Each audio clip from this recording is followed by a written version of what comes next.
Imagine you've recently discovered oil in Greenland, but as a Danish foreign minister, you want this oil exploration to end because your whole campaign was centered around green initiatives. And this is exactly leading to friction between the Danish foreign minister's relationship with her own country's prime minister and with the government of Greenland. So how exactly does this foreign minister of Denmark navigate her relationship not only with her existing party but also with a country which they still rule till date? So that is the story of Borgen, Power and Glory, and today we'll be seeing whether this season 4 is up to the mark or not, guys. So stay tuned, we'll be right back.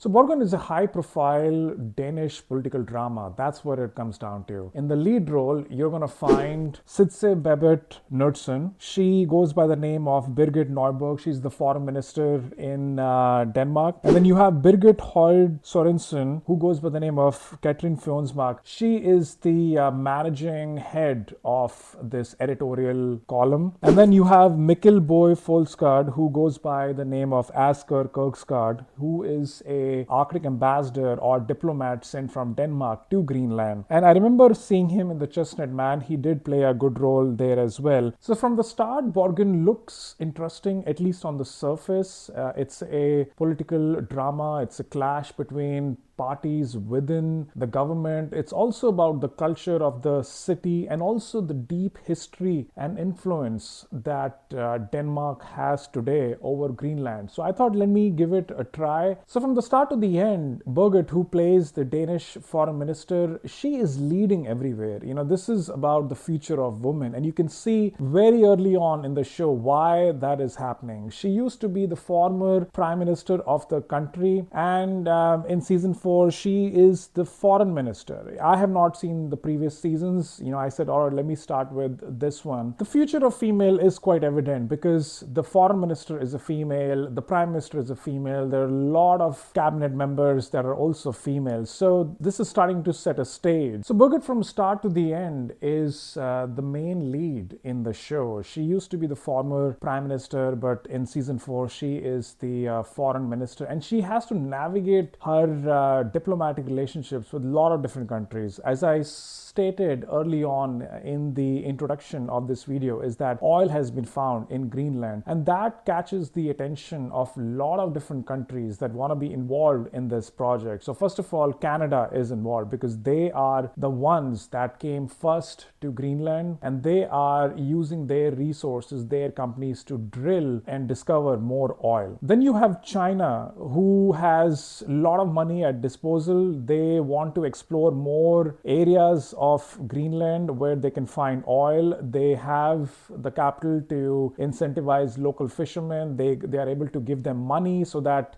certain areas is now under their control. So China has a bigger influence now. Then there is Russia that also has a stake in the Canadian oil exploration company. So guys, when Russia is involved also in a strategic location like Greenland, you're also going to find United States not behind. They're also going to come at the forefront and trying to understand what interest lies for them if it is also for all these other countries. And the last is the people of Greenland, which we shouldn't forget, because oil has been found on their surface. And what do they think about this exploration? Should they side with Denmark and shut this oil exploration? So that's where the story gets very interesting, and very quickly you will start to unravel politics and relationship between Birgitte, who is the foreign minister, and all the ambassadors of these respective countries or the people that have come from here. So it gives you a good start, and it hooks you that, all right, let me see, especially someone who has interest in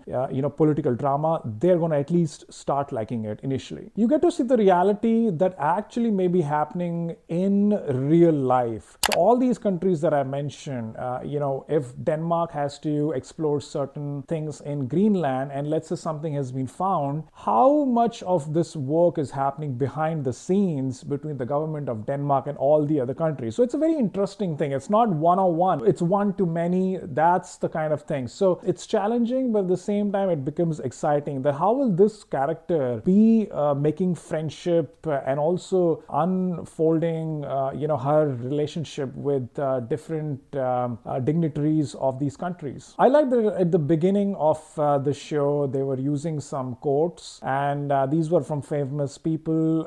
It's inspiring, and at the same time they have a deep meaning to it. There are absolutely beautiful and stunning images of Greenland or Denmark. It's winter time, there is a lot of ice everywhere, especially in Greenland.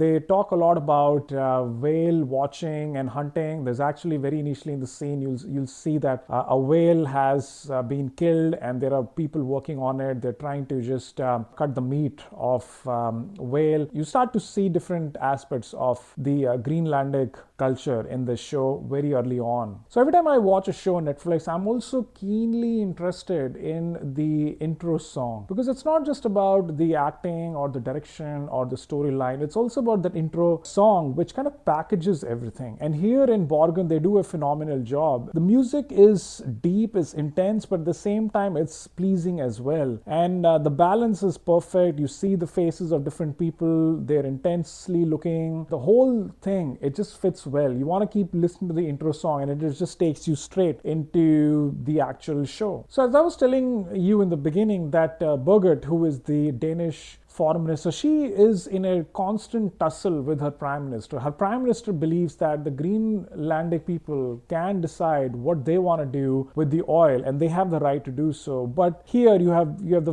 Danish Foreign Minister who believes that this oil exploration should be stopped because of climate change, and she has her own arguments. So very early on, there is a tussle and you feel that, you're not too sure where this will eventually go, but you see that side of how a foreign minister and a prime minister could be actually debating on real world issues. That is interesting. So there is a scene in season 1 where there is a tussle happening between the Danish foreign minister and the prime minister, and they have opposing arguments. The prime minister thinks that the oil exploration should continue, while the foreign minister thinks the opposite. So very early on it makes the viewers think, oh my god, I don't know where this is going. Will the exploration happen or not? So you keep guessing it. So the director has let you believe that you have to keep watching the show to know till the end what exactly will be happening. And at the same time there is a lot of downplay by the media on the Danish foreign minister. They think that the foreign minister perhaps should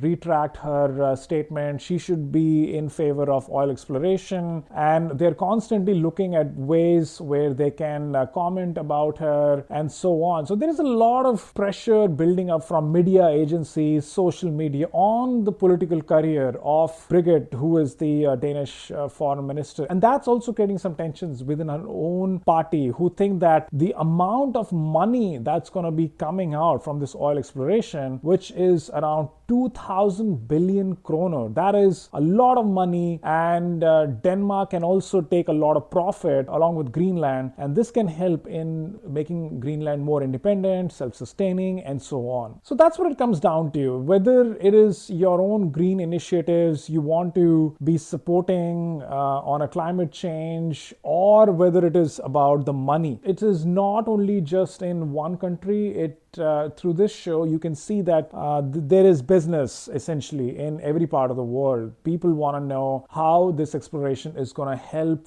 Is this a financially viable option or not? And with that amount of money, a lot of heads turn around in the cabinet to think about that, yes, oil exploration is the way to go. Now, switching gears to Greenland, you will also see some heart-wrenching statistics about this country where the suicide rate is very high. So they actually show that someone in the country has committed suicide. At the same time, there is also some kind of conspiracy happening in the show. That's up to the viewers to decide what they want to do. But Greenland as a country, it looks very beautiful. That's where this oil exploration is happening. All these countries are coming together, and a Danish ambassador has been sent to mend the relation with Greenland, and he's also trying to understand what is the ultimate goal of the people of Greenland and also of the government. There is one scene in particular also that I really liked, and that was the discussion between Birgitte, the Danish foreign minister, and one of the ministers from the Greenland government. And he is constantly telling the Danish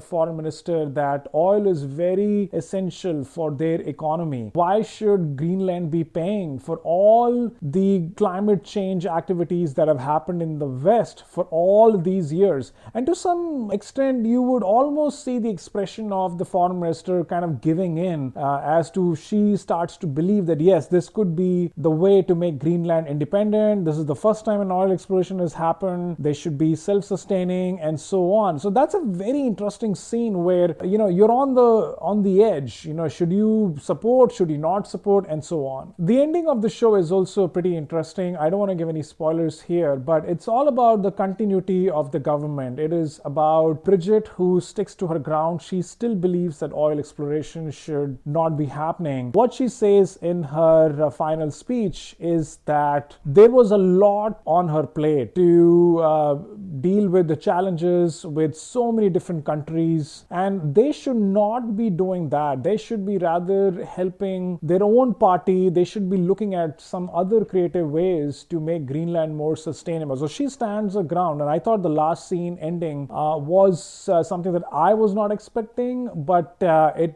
was a good finish. Another thing that I want to tell you about the show is that even though Birgitte has a very strong performance, as the lead actress in Borgen, but there are times when you will see that she breaks down. Now, she has some tensions going on in her own personal life. Her son is not at terms with her. She is divorced, and even in her own government, for example, there are some leaks that are happening and it goes to the media. Sometimes the Greenland government is not hospitable, or they're not willing to hear her out. She's having some medical issues as well, and then she also has to deal with so many different countries, their ambassadors. Just staying on top of her game, it almost stresses her out. So you can see in some instances where she breaks down, she feels tired, exhausted. She has a separate room in her cabin where she can go and she can take some rest, and that's when her secretary comes and he tries to tell her that, hey, we need to go on to a certain meeting and so on. So even the best of the best people, it's not like the show or the director has tried to show that everything is a rosy picture. I mean, there are instances where you will see real people also breaking down. It's just in their own way. Everyone has their own